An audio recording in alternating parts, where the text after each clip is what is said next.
Welcome to And I Like Large Parties. Join me as I chat with amazing women business owners in the events industry, some that I've worked with and some that I can't wait to work with. We'll be sipping cocktails while discussing their passions, hurdles, and accomplishments. You're going to love it. Thanks for listening. Today, I'm sitting down with Corinne Sebesta. She owns Sebesta Design. She's a floral designer.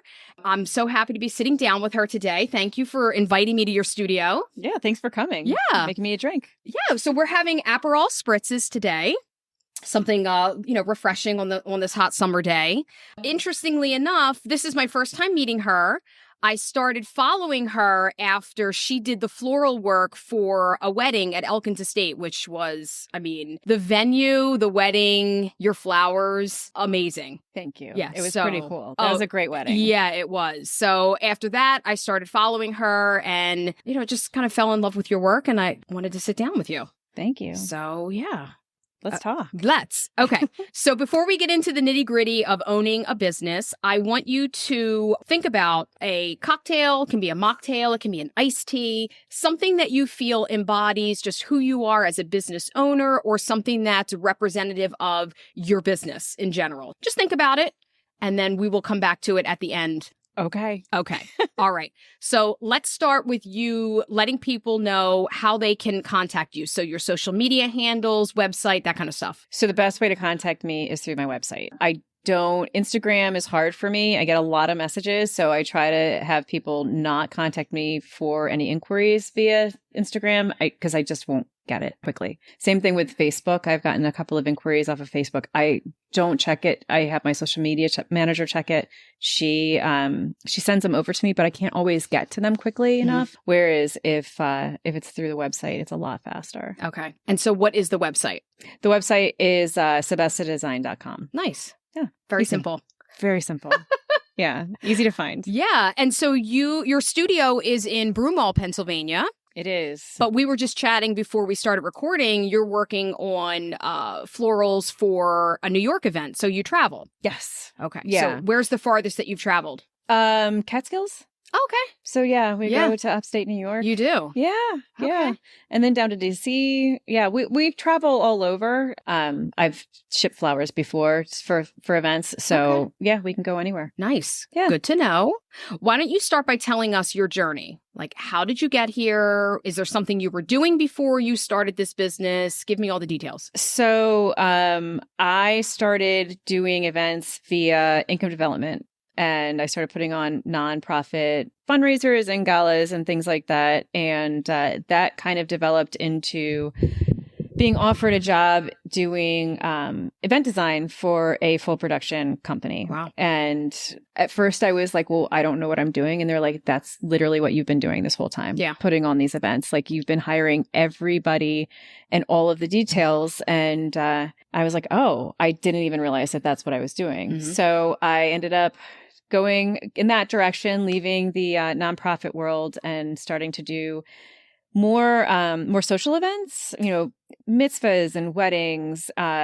We did some fundraisers, but obviously in a different capacity. Like I was handling the design and decor, and we did everything from lighting and draping to floral and props. And we had a huge warehouse that was just purchased from another company. Mm-hmm.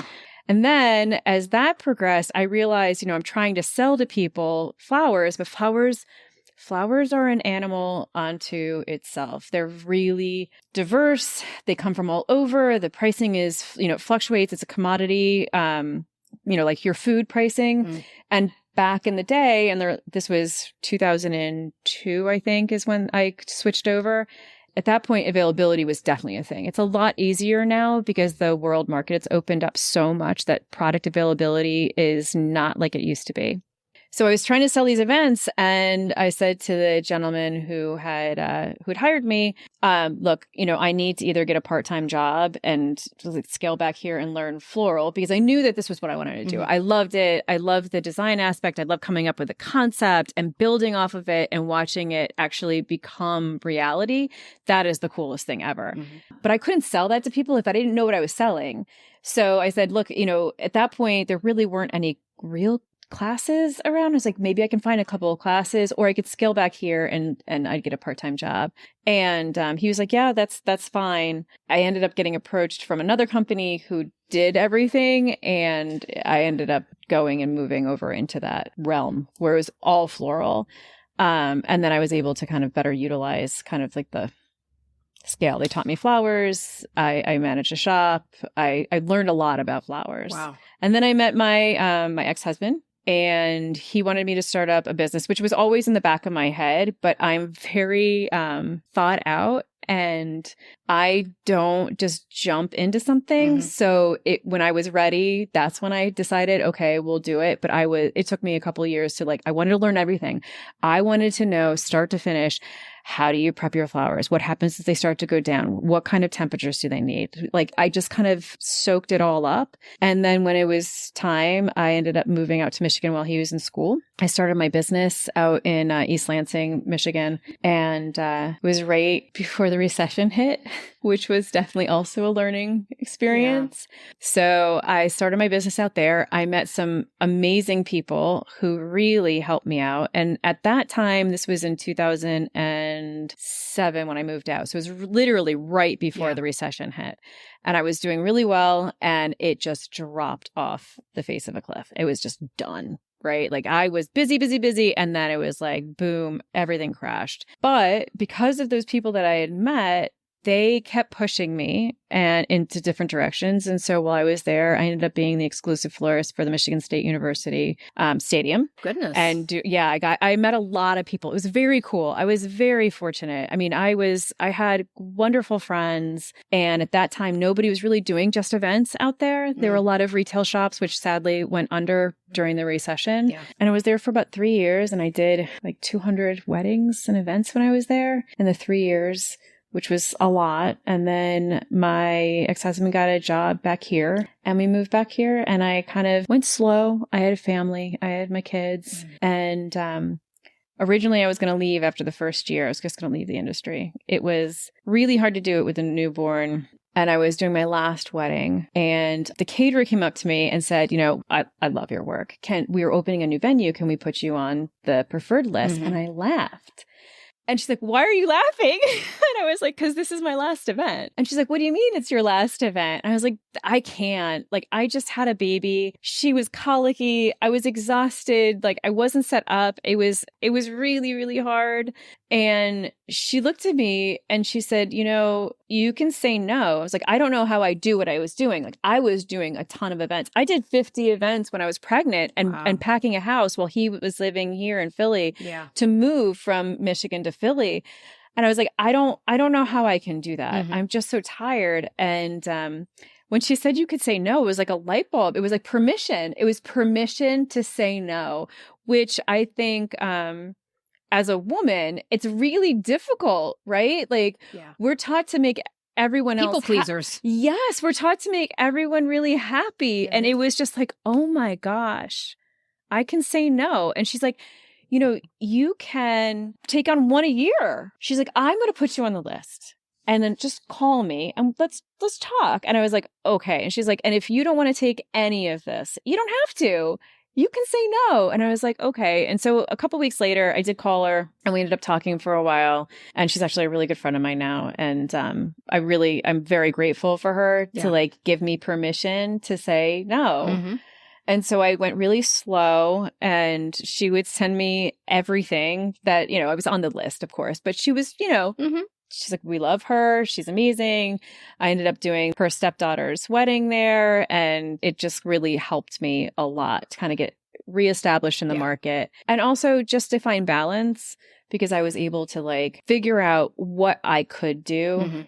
And that was super helpful. Yeah. And then as my kids got older, it just got bigger. It got bigger. I was able to take on more. My jobs got bigger. One of the things that I really pride myself on is I care a lot. I care a lot about what we do. Like I get butterflies every time I have an event. I don't even care how small it is. I always get worried. It's a lot of pressure and a lot of, what's the word I'm looking for? To be given the opportunity to take a vision that's in somebody's head and bring that into life and basically create something out of just words, right? Because it's really words that I'm getting. And then have their face light up when they see it. Like, that's very cool. And I never want to not see the light in somebody's eyes because I can see it when we're talking. If I come up with something, I can see there's like a little dimming of that light. There's always a sparkle. There's always this little glimmer of like, that's it. And so I take that very seriously, very, very seriously. So like in the morning, I try to come up with a vibe. I turn on my music and we drive off in the truck and we deliver it. And I'm always like, first thing first, like, let's make sure they see it. They're happy. Yeah. So yeah, that's how I got here. That's an amazing story. Thank you. I love that. Thank you. And just even the bits about navigating, owning a business while also being a wife and being a new mom. Just think that that's going to resonate with a lot of women that listen to this. It's hard. It's super hard. And I think that knowing your boundaries, like giving yourself permission to like walk away from something, even now, like if I find I can generally see like if we're going to have some issues with a client, I'll walk away before they've even booked me. I can see it. I can hear the language. I mean, I had one girl years ago. She wanted a particular color and she told me that the flower couldn't have any variation in that shade. It's pretty tough, right? That's not a thing. That's not a thing. I mean, and I just said, I can't control that. Yeah. And honestly, if that's what you're looking for, like, I really don't think that we're going to be a good fit because then I realized, look, you have babies at home. You are going to stress out about this girl for an entire year because you're not going to know what what her reaction is that day. And it was not worth it to me. Yeah. It wasn't worth it to me. Your piece is valuable. It is. 100%. And honestly, that stress was going to come through into my family and I couldn't. I didn't want to lose sleep. I didn't want to have to worry about someone being unhappy with something that I couldn't control in the first place. Yeah. Like things grow. I wish I had that kind of control. If I did, I would be very rich right now. Right. Tell me about one of the jobs that you are most proud of. Oh, gosh. You talked about the sparkle and the glimmer that you see in your clients' eyes. Tell me about a job that you did that it's chef's kiss. It's at the top of your list of things that made you sparkle. That's so hard because there's so many.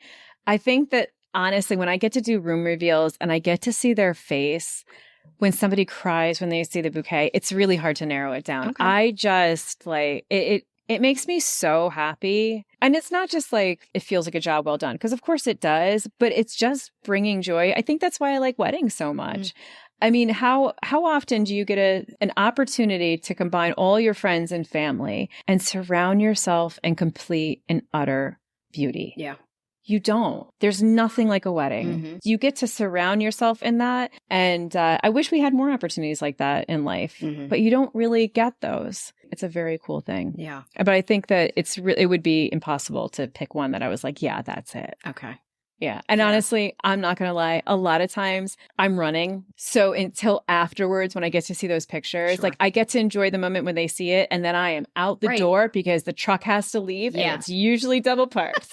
So it's like, get it out of here. Yeah. Yeah. You talked about the importance of just your connections and the friendships that you established when you were in Michigan, just kind of starting your own business, the power of networking and how that helped you land that job with, what was it? Was it Michigan State? Yeah, Michigan State. So what is some advice that you would give to people about networking skills? Like being genuine. Okay. I mean, I am a terrible networker. I'm very bad at small talk, which I'm sure everyone can see because I just keep talking. You're doing great. I'm not very good at that. And standing by your word. If you're telling somebody you can do something, you do it and you show up and you make sure that your team knows what they're doing. Yeah. I mean, I think a lot of things is, you can meet somebody and you can get an opportunity to get your foot in the door. But if you can't back it up with actual, real, like solid products, right, there's no reason. Like if you come in, it's funny. I see some of these venues that will send out like, code of conduct forms and you think, what happened that this had to be created? And that to me, if that was ever my team, I would be mortified. Mortified. The idea that people were, like came in looking terrible or like being rude. I don't care what's going on. You act professional. I don't care if you're just there to sweep up the floors, you're professional. And if somebody asks you to do something, you do it. That's how you project a level of excellence and that you care about your own business is the people that you bring in. Yeah. So like in terms of networking, I'm not very good at it. It's really, honestly, everywhere I've gone, I've really it's about the product that I'm delivering and the service that I'm providing. Yeah. But you're very easy to talk to and you're also very personable and you are presenting you. So that speaks to what you said about being genuine and being authentic. And you are able to deliver a stellar product. And so that's going to, it's helpful. It's going to people are going to want to work with you and also then refer you. That word of mouth is really important. Oh, I don't advertise. Yeah. Yeah. I don't advertise. Okay. So yeah, all of my business comes from referral work. Yeah. Either past clients or planners or venues. But it's really started at that point. Like if we go back to Michigan, gosh, I used to run like a little flower stand over at the Lansing City Market. And nobody had seen anything like it. And I really loved my flowers. And I lost a lot of money doing this because, again, it was during the recession and people didn't have any money to buy flowers. Yeah. And so people would come over and they would just talk and we would talk and they'd bring their family and when their family was in town and I would have all these people around. And it was lovely. I lost a lot of money because nobody would buy anything. But it was, it was those relationships that really, they really propelled me in that area. Plus Midwesterners are different. They ask you how you are. They actually give a shit. Wow. It's nice. That is nice. It's like you're at the cashier and they're just like, how are you today? You're like, I'm fine. Yeah. It's a totally different sort of vibe and they just chit chat. And so that was super helpful. And I still have some really good friends that I miss very much. And yeah.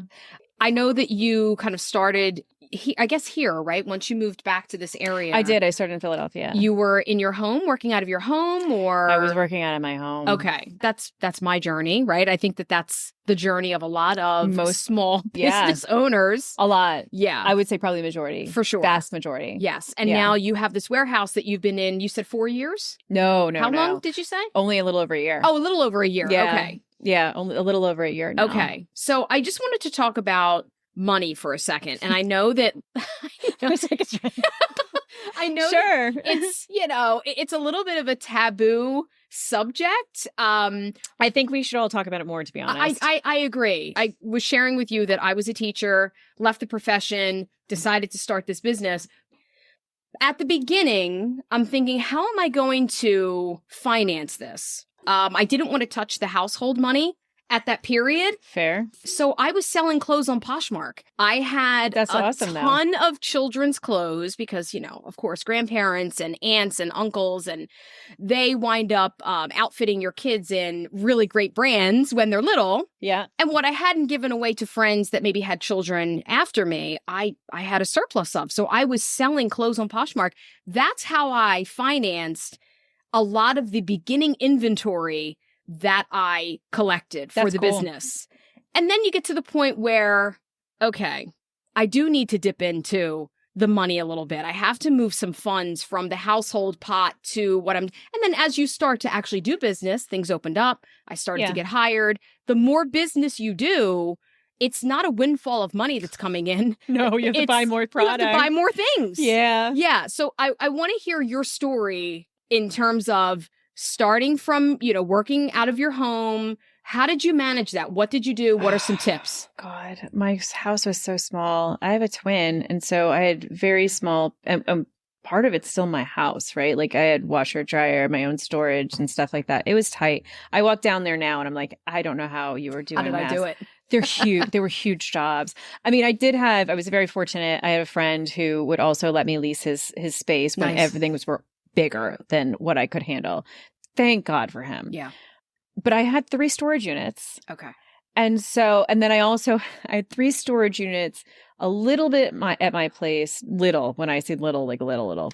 And then I rented a double car garage at my dad's apartment and all of it was filled. Wow. And I knew where everything was. It's interesting because I have somebody who's like, how can you look at a box and know what's in it? And I was like, because I had years of it. Mm-hmm. Like, I know I can look at a box and like, no, those are the Dove votives. I don't even have I know what the romance photos are in. I know what the, what the Dove votives are in. Like, I just know it from looking at it. Money wise, in terms of like, COVID, I was lucky to be in the house because I think if COVID had hit in this space, now granted, it's open air. Thank God, right? Like that was one of the things that I really loved. It's all on the same level. We can open up the door and like we can get really good airflow in here because, there's no way we could have done it really in the basement. We did a lot outside. People would kind of split up. And, when one person got sick, it was like, no, you can't come right. We can't have that. It made it harder being out of the house too, because I was like, it wasn't just me getting sick. It was also the kids and my husband. So that was definitely a thing. But if I had had the overhead of the warehouse, it would have been a different situation. And I was able to kind of scale back. I also started doing things, what did I call them? Therapy bouquets or therapy buckets. And so I started putting together like buckets of flowers, and then I would do a video, and then I would just deliver them to people's houses. And they were inexpensive. And I made absolutely no money, to the point where I was just like, you need to stop this. It's going to cost you more money at this point, because I like my flowers. I like a variety of flowers. And in order to do that, it was starting to get a little bit cost prohibitive, but it made people happy, which was nice. And and so I kind of just, I dropped that. I was still booking and we were still moving. I was doing some micro weddings, which was fine. It would just kept the lights on as far as like, paying my own bills at that point. But again, like I was very fortunate because I did not have the infrastructure that I have now. It's one of those things where like, it was good. It was good not to have it. Right. I feel so terrible for everybody who had to deal with that. Yeah. Do you have employees that work for you? I do. Okay. How many employees do you have? I have 4. Okay. And so what do they do for you? Everything. I mean, there's really like, it's very rare to have like somebody just do like one thing. Okay. They kind of all do everything. They clean up, they design, they deliver. Yeah. They break down. Like everybody does everything. Okay. Yeah. Do you have a truck that you own? No. Do you rent? I rent. Yeah. I rent through Ryder. Yeah. I do the same thing. It's not worth it to me to have have the truck. It's too much work to the maintenance on it. So one of the things that was beneficial when I started this business, it was a Buick Enclave, and it was just enough for the kids, to go on family trips. And my husband said, you're going to need a bigger vehicle. So why don't we start looking at like larger SUVs where you'll be able to transport, these, a lot of folks rent furniture from me to create lounge spaces for, corporate events and weddings and things like that. So yeah, this would be perfect. And that's what we wound up doing. So we bought a large SUV that I use for my business, and it's in my name. It's my business.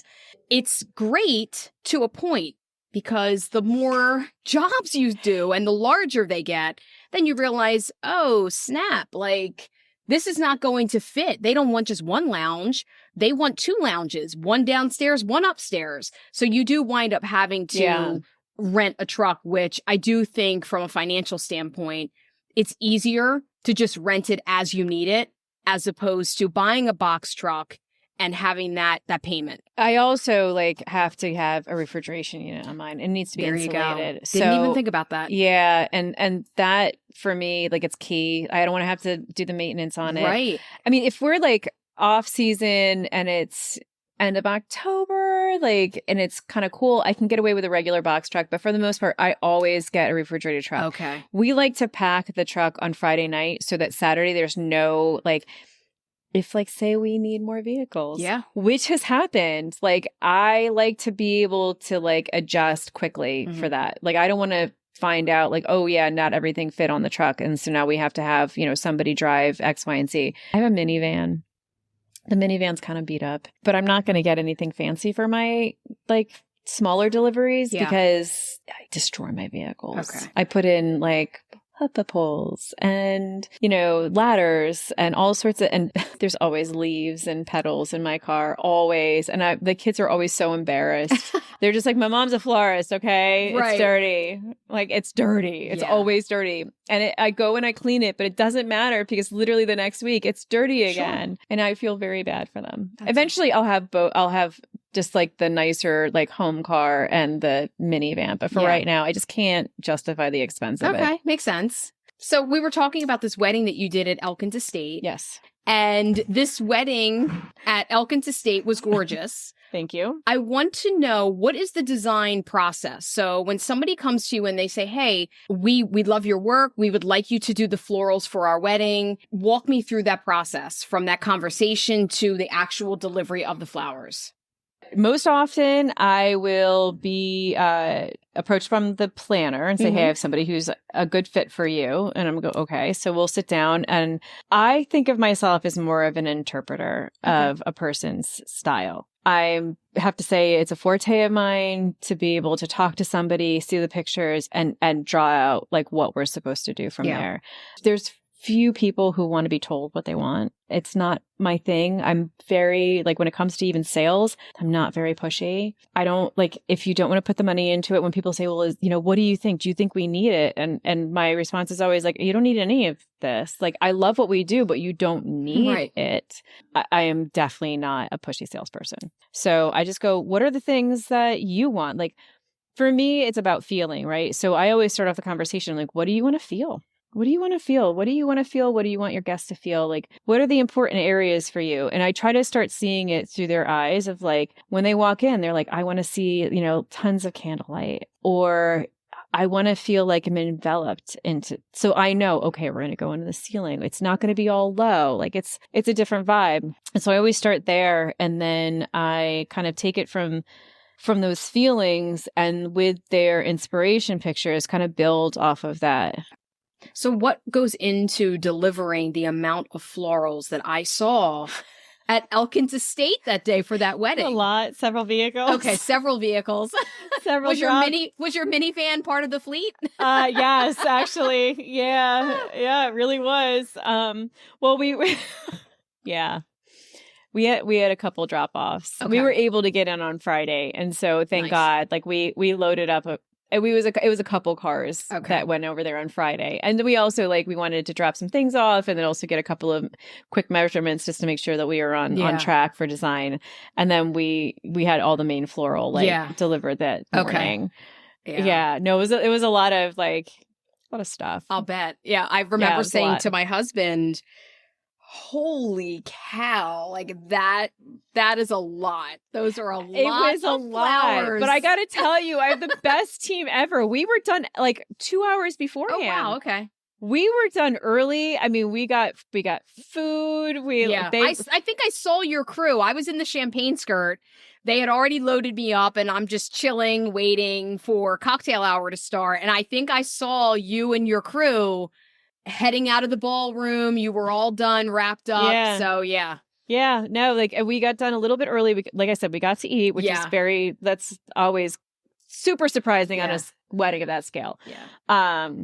And then we got to tweak everything. Like I always come in with extra buckets of flowers just because you never know if something's going to break or it's just not going to look good. And we got all those flowers in there. It was just, we got those 2 hours to kind of really fluff. Yeah. And there were a lot of places we could add them. There was a lot. Oh, there was. It was fun though. It was nice to see every kind of nook and cranny covered. Yeah, absolutely gorgeous. And I mean, that's a venue is next level. It is. Yeah, it was amazing. And the venue staff were very nice. Oh, they're so sweet. They were very sweet. And I feel like sometimes it's hit or miss. Well, Ed is so nice, and Amy and Ed, they're very accommodating. I mean, they obviously have their rules and everything, but as long as you kind of go along with what they want, they're really so sweet. Yeah, they were very nice. Yeah, which was and there's so many cool places to add flowers there, that back rail where the band was. Yep, so good. Yeah, it was gorgeous. I did not go into the ballroom because I was in the skirt. And I couldn't get up the stairs at that point. I wish you had seen it.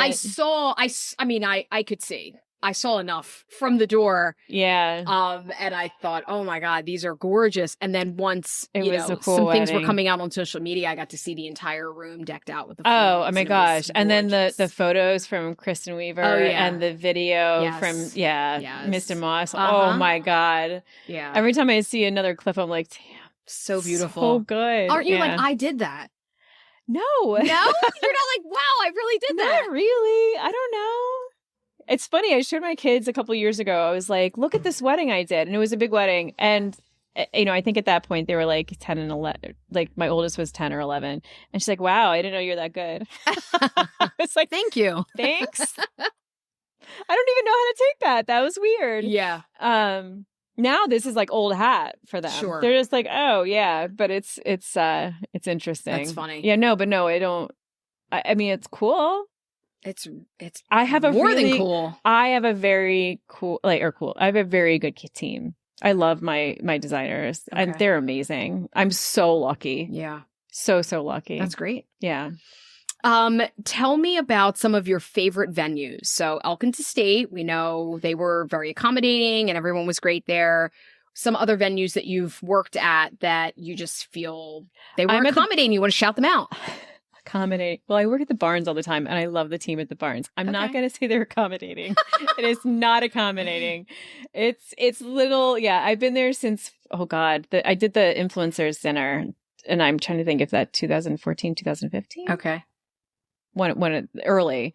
And I've seen the evolution of the process, the internal process of like what people were allowed to do, and it's definitely gotten stricter. But I love the team and I love the space so much. Mm-hmm. Gosh, there's so many good venues. I mean, I'm really fortunate. I work at most of the amazing Mm-hmm. venues in Philadelphia. Nice. PMA is gorgeous. I mean, because you Okay. can do these massive, large scale pieces like up the staircase. Then you have the Ritz-Carlton. I love doing staircases there. It's so pretty. Four Seasons is going through a new reno. Delivery's a little rough there. Okay. It's a little the timing of it's hard, but Okay. like I'm super excited to see that new venue. In at Barley Sheaf out in Bucks County. Okay. I don't know that one. It's so pretty. So pretty. There's a lot of like photo areas there because it's I think 22 acres or something like. It's Oh, wow. huge. Yeah. It's a farm. So they have an inn that is like done lovely, and then they have a barn and they have beams that I can attach to, and they go over top of like tables and things. So that's pretty cool. I like being there. I'm able to do some pretty interesting work there. I'm trying to think of what else. There's so many. Yeah. It's hard to narrow it down. Do you work a lot in Philadelphia? Yeah. I mean, before I would say I was probably more out in like Barley Sheaf I worked at all the time. Okay.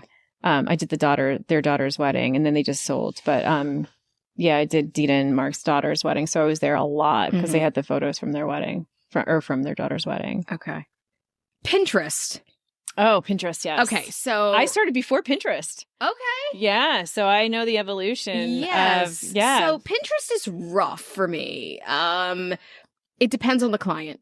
The Pinterest inspo that folks send you, super helpful because you get to see what they're interested in, what they're envisioning. Where it becomes not helpful is when they are expecting what they're seeing on Pinterest, which clearly you're looking at it from a decor, for me, a decor standpoint.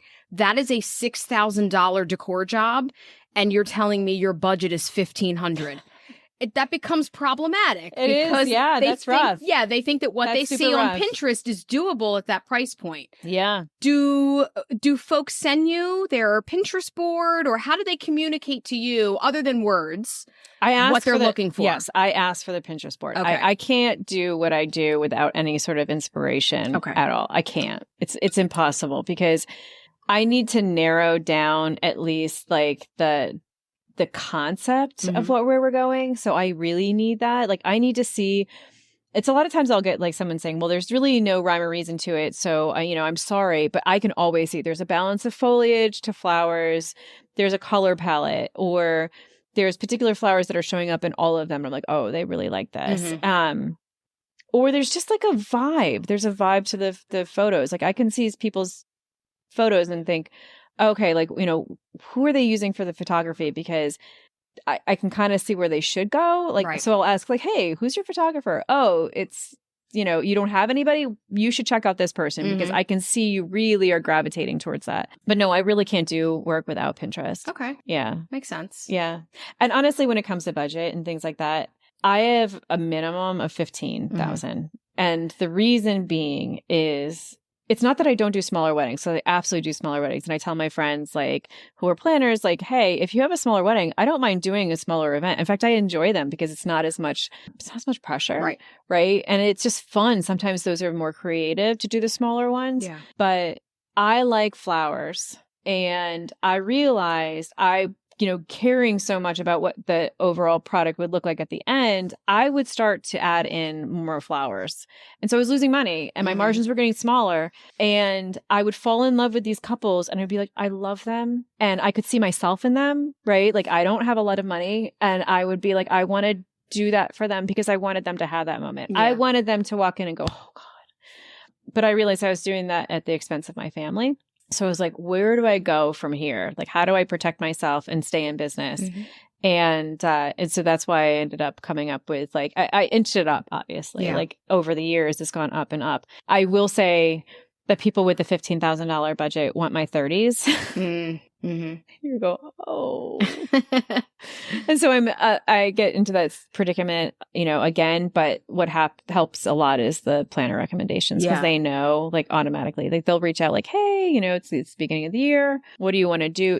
Like, where's your minimum this year? And I'll say, look, I'm still telling people it's this, but like I said, before, if it's all lows and not a bunch of rectangular tables, this is where I'm going to fall. And then I kind of give them a breakout so they can get an idea of like, oh, if they have a client who's like 100 people and it's all lows, I can absolutely do that for less than 15. It's really the installation work and the tall centerpieces and the rectangular tables. Those are the three things that start to like make your budget go up and up and up. Okay. Yeah. Do you have any tips on how to figure out pricing? Yeah, I work with Trellis software for floral. It's awesome. Can you tell me more about that? Yeah, I mean, so it's a proposaling and recipe / ordering software.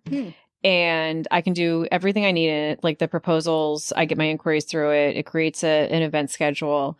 And it allows me to recipe everything out. So I have an idea of kind of where some of my pricing might be. So like if I've got something I've never done before, like I've been doing this so long, I kind of know. Sure. I even know like when I start to put my orders together, like you're probably going to need 300 this and 300 that. And I'm usually pretty on. Okay. But because of the software, I'm able to put together my recipe ahead of time and get an idea of where my cost really would be before I send it out to the client. Okay, nice. Yeah. That sounds like a great tool. It's super helpful. Yeah. Yeah, especially when you're doing something like floral. What is your favorite flower?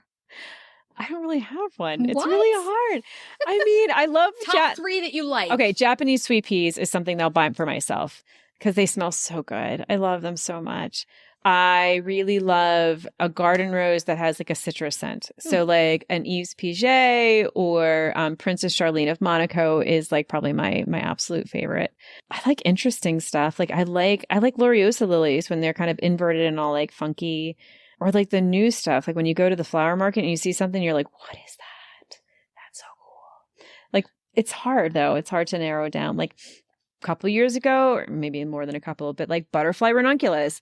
That was new on the market, and that's cool as shit. Jasmine smells so nice. It's so funny you say that because I'm just thinking about florals in terms of how they look in this business and not how they smell, but that's a really good point. Like, I've completely forgot there's some things that smell so good. There's things that smell so good. Yeah. And then, like the sweet peas, they're beautiful, but gosh, the smell. Okay. I just have to stick my face in it.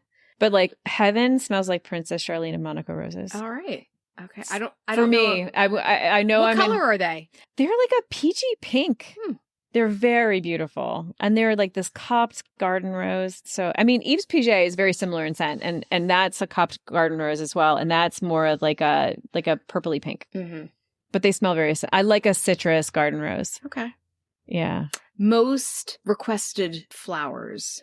Oh, gosh. Garden roses, peonies. Always. It's always garden roses and peonies. What is the trend that you're seeing in bouquets for weddings? Smaller. Before it was all big and Mhm. massive, and now I want something smaller and a little bit more tailored. Yeah, which is cool. Top 3 business tips for women, not necessarily starting out doing floral work, but just as small business owners in the event space. Pay attention to your financials. Learn those financials. So many of my friends, like I watch them and they don't have a good accountant, which I think is so super important. I love my accountant. He's more like a business advisor. He's able to tell me if I'm doing well year after year. Don't shy away from that. Mm-hmm. I mean, if you're going to be in business, really understanding, like read some books. I think it's super important. I'm a little bit of a nerd that way. I like business. I think it's very cool. Mm-hmm. Say no. Like no amount of stress is worth it at all. Like if you have a client, you could even walk away when you have a bad client. Like you can give them back their deposit. It's not worth it.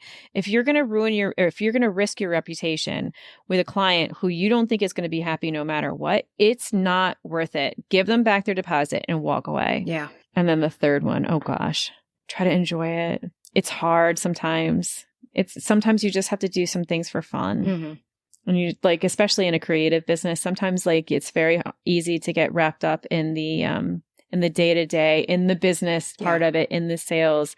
And I think that having the opportunity to play a little bit is definitely important. And it allows you to be creative. Top 3 characteristics that you think someone needs to have to run a small business in the event space.